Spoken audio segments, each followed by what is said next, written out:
Good morning everyone, कैसे हैं आप सभी। आई एम श्योर आप सभी लोग अच्छे होंगे। मैं निकिता चौधरी स्वागत करती हूँ आप सभी का हमारे आज यानी कि 30 जून के करंट अफेयर्स के सेशन में। अब आपको लग रहा होगा कि मैम आज तो संडे है, आज तो रिवीजन सेशन होना था। हाँ भाई, आज संडे है और आज आना था हमारा रिवीजन सेशन।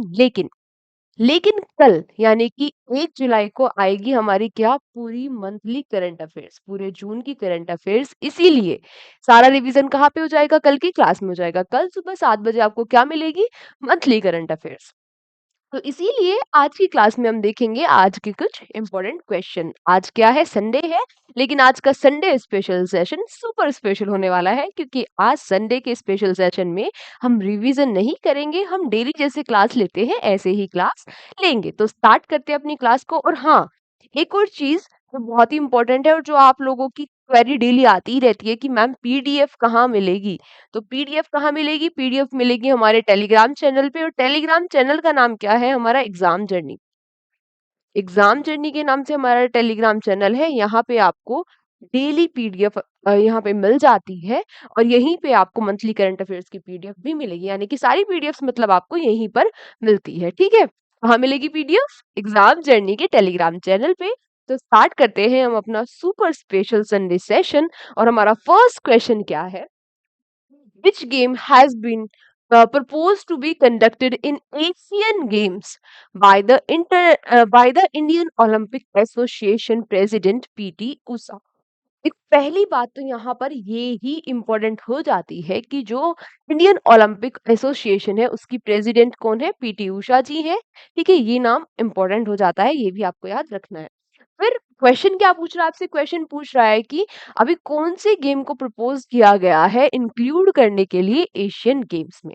एशियन गेम्स में अब क्या भी इंक्लूड हो जाएगा, तो एशियन गेम्स में अब हमारा योगा भी इंक्लूड हो जाएगा।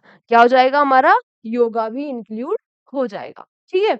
अच्छा, अब आप लोग जरा मुझे इसी बात पे ये बता दो कि इंटरनेशनल, बाकी डिटेलिंग हम बाद में देखेंगे, आप लोग मुझे क्या बताओगे, international yoga day, international yoga day हम कब सेलिब्रेट करते हैं, कब सेलिब्रेट करते हैं। अरे मैम, ये तो हम सबको पता है, 21 जून को।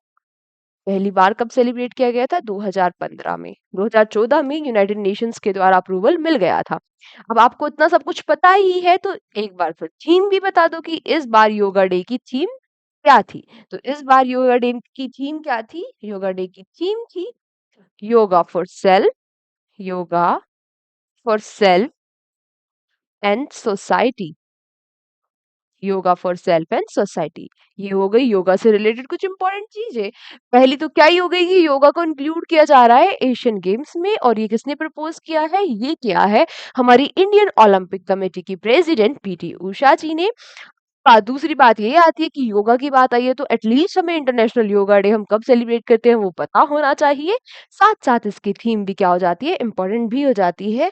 यहाँ पे एक दो चीजें और इम्पोर्टेंट क्या हो जाती है, जो मिनिस्टर है हमारे youth affairs and sports minister, और है मनसुख मांडविया जी। आपको पता होगा ना, पहले ये क्या हुआ करते थे, हेल्थ मिनिस्टर हुआ करते थे। फिर हेल्थ मिनिस्ट्री अब किसके पास चली गई, जेपी नड्डा जी के पास चली गई। तो इनको कौन सी मिनिस्ट्री मिली है, इनको मिली है youth affairs and sports ministry. अब इसके इनके मिनिस्टर कौन है ये भी हमको पता होना चाहिए ना, कि स्पोर्ट्स मिनिस्ट्री के हमारे मिनिस्टर कौन है, ये है मनसुख मांडविया जी। अच्छा, अगर हम बात करें एशियन गेम्स के बारे में, अगर हम बात करें किसके बारे में, एशियन गेम्स के बारे में, तो ये जो एशियन गेम्स होते हैं, ये वर्ल्ड के second largest multi sport event होता है ओलंपिक के बाद। सबसे लार्जेस्ट कौन सा होता है, ओलंपिक होते हैं। और सेकंड लार्जेस्ट कौन से होते हैं, एशियन गेम्स होते हैं। ये फर्स्ट टाइम कहाँ पर हुए थे, 1951 में हमारी न्यू दिल्ली में ऑर्गेनाइज कराए गए थे। ठीक है, इनको ऑर्गेनाइज कराता कौन है, तो इनको ओलंपिक काउंसिल ऑफ एशिया के द्वारा ये ऑर्गेनाइज कराए जाते हैं, और ये हर 4 साल के बाद होते हैं, हर 4 साल के बाद ये होते हैं। यानी कि लास्ट टाइम कब हुए थे, लास्ट टाइम हुए थे 2022 में। कहाँ पर हुए थे 2022 में, ये हुए थे कहाँ पर, चाइना में, होंगजू चाइना में। और 2026 में ये कहाँ होंगे, 2026 में ये होंगे जापान में। कहाँ होंगे, जापान में, और जापान के कहाँ, नागोया जापान में। ठीक है, ये कुछ चीजें हो जाती है जो एशियन गेम से रिलेटेड और योगा से रिलेटेड इंपॉर्टेंट हो जाती है, जो अभी तक हमने कवर कर ली है। ठीक है, इनमें से कुछ चीजें तो आपको याद भी होंगी और बची हुई चीजें ऐसे ही पढ़ते पढ़ते याद हो जाएंगी। नेक्स्ट क्वेश्चन आपसे क्या कह रहा है, विच नेक्स्ट क्वेश्चन कह रहा है which women cricketer has scored the fastest double century.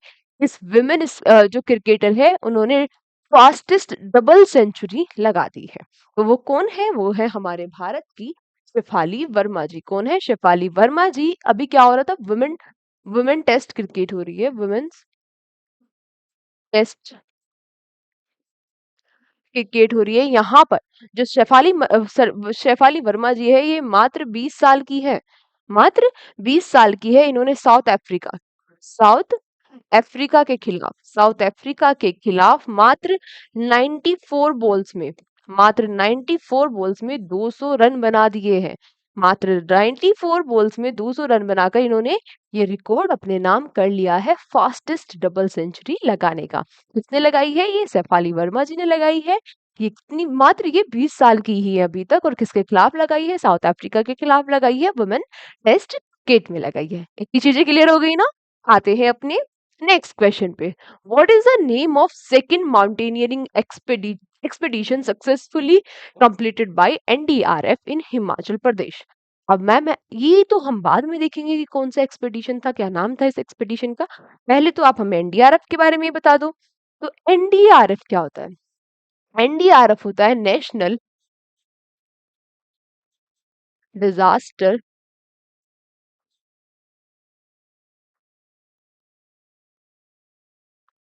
Response forces. National disaster response forces होती है। ये कब बनाया गया था? ये 2006 में बनाया गया था। और इसके हेडक्वार्टर्स कहाँ है? ये है इसके न्यू दिल्ली में। ठीक है, अब ये तो क्लियर हो गया कि एनडीआरएफ क्या होता है। एनडीआरएफ ने एक एक्सपेडिशन प्रोग्राम चलाया था, तो आपसे पूछ रहा है इसका नाम। कहाँ पर चलाया है? ये चलाया गया है हिमाचल प्रदेश में। और आपसे इसका नाम पूछ रहा है, तो इसका नाम क्या है? विजय। तो क्या हुआ, जो हिमाचल प्रदेश में माउंट, कौन सा है? माउंट मनरिंग माउंट मनरिंग है। कहाँ पर? हिमाचल प्रदेश में। इस पर 21,625 फीट ऊपर चढ़ी है कितनी? 37 लोगों की टीम। 37 लोगों की टीम। इन्होंने क्या किया है, इन्होंने अगर कोई इमरजेंसी सिचुएशन आ जाए तो उसमें रेस्क्यू करने के लिए ये एक प्रैक्टिस प्रोग्राम था। तो ये कहाँ पर किया है? हिमाचल प्रदेश में किया है। ये 37 लोगों की टीम ने किया है। और कौन से माउंटेन पे किया है? तो ये कौन सी पीक थी? माउंट माउंट मिनरंग जो पीक थी, कहाँ पर है? ये हिमाचल प्रदेश में है। और किसने किया है? एनडीआरएफ की टीम ने किया है। नाम क्या दिया है इस एक्सपीडिशन प्रोग्राम को? विजय। विजय ने क्या कर ली है? विजय प्राप्त कर ली है। नेक्स्ट क्वेश्चन आपसे क्या पूछ रहा है, which application has launched by the Indian Meteorological Department to get real time update on weather? अभी हाल ही में हमारे मेट्रोलॉजिकल डिपार्टमेंट ने एक क्या कर दिया है, एक रियल टाइम अपडेट को, रियल टाइम अपडेट रखने के लिए मौसम की एक एप्लीकेशन लॉन्च की है। और उस एप्लीकेशन को नाम दिया है मौसम। क्या नाम दिया है? याद रखना ज्यादा मुश्किल नहीं हुआ। मौसम के लिए अपडेट देने वाला है, और क्या नाम रखा है इसका? मौसम। मौसम इसका नाम रख दिया है। तो ये किसने डेवलप किया है? ये इंडियन मेट्रोलॉजिकल डिपार्टमेंट ने डेवलप किया है। और ये हमारी मिनिस्ट्री ऑफ अर्थ साइंस के अंडर आता है। ये क्या आता है? हमारी मिनिस्ट्री ऑफ अर्थ साइंस के अंडर आता है। और ये प्रोवाइड करेगा जीआईएस बेस्ड। ये क्या है? जीआईएस बेस्ड है, यानी कि जोग्राफिकल इंफॉर्मेशन सिस्टम है। ये जोग्राफिकल इंफॉर्मेशन सिस्टम रहेगा। और ये 12 लैंग्वेजेस में रहेगा, 12 लैंग्वेजेस में रहने वाला है। ये क्या क्या आपको बताएगा? ये बताएगा, ये आपको एयर क्वालिटी इंटीग्रेशन भी कर देगा। और और साथ में आपको ये भी बता देगा, मतलब नेचुरल कहाँ पे कैसा मौसम है, मौसम के साथ साथ ये आपको क्या भी बता देगा, एयर क्वालिटी के बारे में भी बता देगा। और पर्टिकुलर एरिया की एयर क्वालिटी के बारे में भी ये आपको बता देगा। और जहाँ पे भी कोई खतरा होगा ये वार्निंग भी आपको दे देगा। तो बड़ा यूजफुल ऐप हो गया। किसके द्वारा लॉन्च किया गया? इंडियन मेट्रोलॉजिकल डिपार्टमेंट के द्वारा इसको लॉन्च किया गया। और नाम इसको क्या दिया गया? नाम दिया गया इसको मौसम। इतनी बात आपको बस याद होनी चाहिए। ठीक है, आते हैं अपने नेक्स्ट क्वेश्चन पर। National statistics day is celebrated to honour the contribution of famous statistician PC Mahal Lobis on which day? तो आपसे पूछ रहा है, तो सिंपल ही आपसे ये पूछ रहा है कि जो नेशनल स्टैटिस्टिक्स डे है वो हम कब सेलिब्रेट करते हैं? तो ये हम सेलिब्रेट करते हैं 29 जून को। इसकी बर्थ एनिवर्सरी पे सेलिब्रेट करते हैं, तो ये सेलिब्रेट करते हैं हम पीसी महलनोबिस की बर्थ एनिवर्सरी पे। अब मैम ये पीसी महलनोबिस कौन थे? तो देखो ये कौन थे? ये थे प्रशांता चंद्र महलनोबिस। कौन थे? प्रशांत चंद्र महलनोबिस जी थे ये। इन्हीं को जो पीसी महलनोबिस जी हैं, इन्हीं को कहा जाता है father of Indian statistics. Indian statistic के जनक भी पीसी महलनोबिस जी को ही कहा जाता है, इसीलिए ये हमारे लिए एक इम्पोर्टेंट पर्सनालिटी हो जाते हैं। इन्होंने ही स्टैब्लिश किया था इंडियन स्टैटिस्टिकल इंस्टीट्यूट। कहाँ पर? कोलकाता में। और central statistical organisation, central statistical organisation और इंडियन स्टैटिस्टिकल इंस्टीट्यूट इन्हीं के द्वारा क्या करे गए थे? इन्हीं के द्वारा स्टैब्लिश किए गए थे। और एक और चीज जो इनके नाम से जुड़ी हुई है और काफी इंपॉर्टेंट हो जाती है, ये जो सही हमारा जो आपको पता है ना 5 ईयर प्लान्स आते थे पहले, तो जो सेकंड 5 ईयर प्लान था उसके उसके उसका मॉडल किसने दिया था? तो सेकंड 5 ईयर प्लान का मॉडल भी किसने दिया था? पीसी महल लॉबिस जी ने दिया था। और ये किस पर बेस्ड था? आपसे ये भी पूछ लेता है कि सेकंड 5 ईयर जो प्लान था वो किस पर बेस्ड था?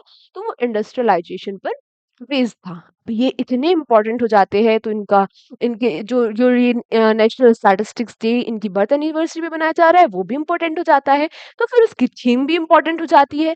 तो उसकी थीम है क्या? इस बार 18th स्टैटिस्टिकल स्टैटिस्टिकल डे बनाया गया है और इसकी थीम है use of data for decision making. Use of data for decision making. और इसी उपलक्ष्य में एक ई सांख्यिकी पोर्टल भी लॉन्च किया गया है। एक ई सांख्यिकी पोर्टल भी लॉन्च किया गया है। स्टैटिस्टिक्स को ही हिंदी में क्या कहते हैं? सांख्यिकी कहते हैं। ठीक है, आते हैं अपने नेक्स्ट क्वेश्चन पर। Which is the steel frigate of the Indian army participated in the RIMPAC 2024 exercise. देखो रिम्पेक्ट एक्सरसाइज के बारे में हम पहले भी पढ़ चुके हैं और हमारा कौन सा शिप पार्टिसिपेट करेगा ये भी हमने पढ़ा था। लेकिन हम दोबारा क्यों पढ़ रहे हैं? क्योंकि अभी एक्सरसाइज हो रही है और ये इंपॉर्टेंट हो जाता है। मैंने बताया था ना ये क्वेश्चन तो बहुत ही ज्यादा इंपॉर्टेंट हो जाता है कि किस जो शिप है, किस शिप ने या फिर किस एयरक्राफ्ट ने पार्टिसिपेट किया है। उसने किया था हमारे आईएनएस शिवालिक ने। आईएनएस शिवालिक ने पार्टिसिपेट किया था। अगर हम बात करें रिम्पैक के बारे में, तो रिम्पैक ये है क्या? ये है रिम ऑफ पैसिफिक एक्सरसाइज 2024 और ये एक मल्टीनेशनल एक्सरसाइज है। इसमें 29 कंट्रीज पार्टिसिपेट करने वाली है और ये इसको कंडक्ट कौन करा रहा है? इसको कंडक्ट करा रहा है कौन? यूएसए। और इसमें हमारी तरफ से कौन सा शिप पार्टिसिपेट कर रहा है? तो हमारी तरफ से कौन सा शिप पार्टिसिपेट कर रहा है? आईएनएस शिवालिक। ये क्या है? ये लार्जेस्ट मैरीटाइम एक्सरसाइज भी है। बताया था मैंने आपको, तब भी बताया था। नेक्स्ट आपसे क्या पूछ रहा है? Which of the following countries has invited India as an observer for the 2024 general election? 2024 में किसी कंट्री में जनरल इलेक्शन हो रहे हैं, उसमें इंडिया को एज अ ऑब्जर्वर बुलाया गया है। तो ये किस कंट्री में बुलाया गया है? ये बुलाया गया है मंगोलिया में। मंगोलिया में। कहाँ पे बुलाया गया है? मंगोलिया में। और मंगोलिया से मुझे याद आ गया आपके लिए क्वेश्चन फॉर यू। क्या याद आ गया? Question for you. कुछ बच्चे बहुत ही अच्छे हैं, डेली सही सही आंसर करते हैं। मुझे बड़ा अच्छा लगता है आपके आंसर्स देख के। तो मंगोलिया से मुझे याद आ गया क्वेश्चन फॉर यू। और क्या है क्वेश्चन फॉर यू? आप लोग मुझे बताओगे मंगोलिया की कैपिटल और करेंसी। कहाँ बताओगे आप मुझे? कमेंट बॉक्स में आप मुझे बताने वाले हो ये दो आंसर। ठीक है, आज आपके लिए ये है क्वेश्चन फॉर यू।